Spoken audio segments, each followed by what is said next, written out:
咁手術室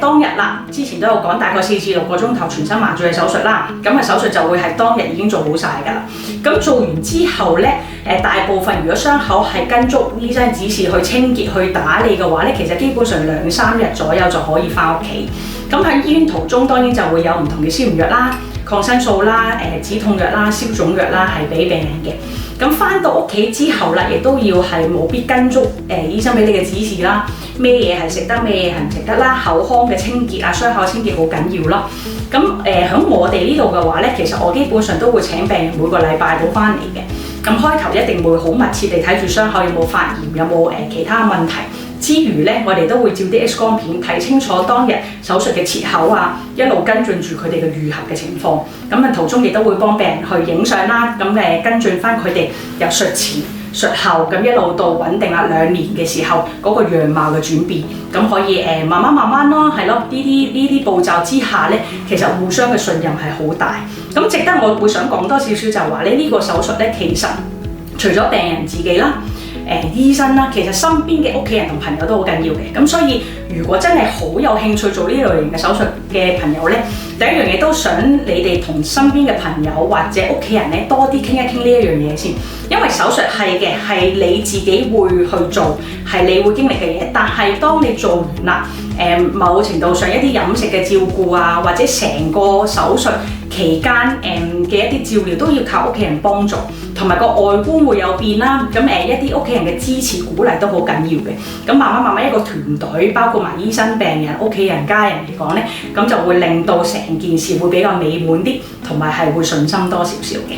咁總括嚟講啦，今日亦都好開心用咗啲時間同大家分享關於正頜手術嘅重要嘅事項啦。咁我諗總結一下，再講多一次咧，其實呢個手術咧係對於一啲功能啦、健康啦、外觀啦係可以大大提升到好多嘅一個手術嚟嘅。咁係會令到真係一個病人咧嘅人生某程度上都幾大嘅轉變嚇。咁不論係咬合啦，咁或者其他譬如睡眠窒息嘅疾病啊，或者佢自己嘅自信心啊，都可以大大提升。咁但係呢個手術聽落好似好恐怖，咁但係經過今日嘅大家分享嘅時候咧，其實係會知道未必係想像之中咁差嘅。咁要有正確嘅期望啦，知道呢個手術係可以帶俾大家乜嘢嘅改善啦，中間需要經歷嘅步驟啦，一個全身麻醉嘅手術啦。咁但係幸好佢之後嘅風險，甚至乎一啲流血啊、一啲神經線風險啊，其實都唔係話真係咁大。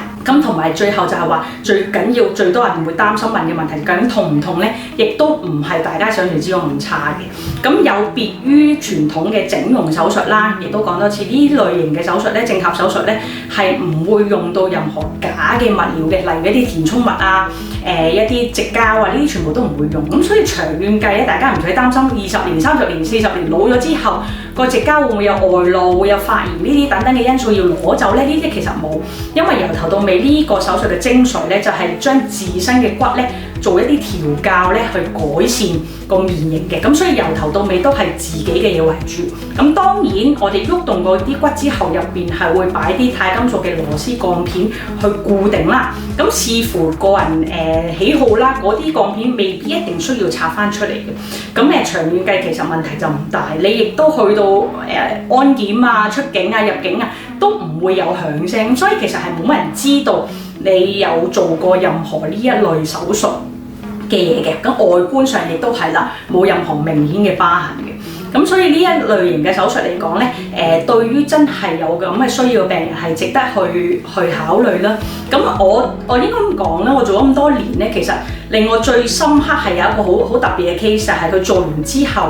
佢一路揾我啦，做之前一啲檢查，認識咗佢好幾年，其實佢一路都係識唔到異性嘅，係啦，咁係一個比較哨牙嘅一個女仔，咁但係做完之後，我一路同佢跟進，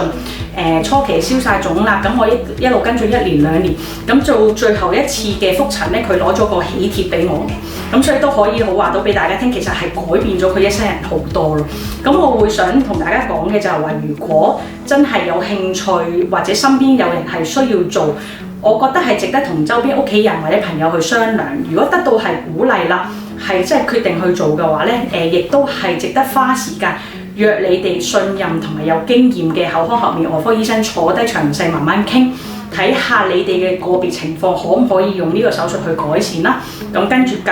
而咧就制定你哋個人化嘅啲手術嘅計劃嘅。咁我好希望咧今日帶俾大家嘅資訊係可以幫助到大家了解多啲關於正頜手術嘅一啲事項嘅。咁希望今日同大家分享嘅資訊幫到大家啦。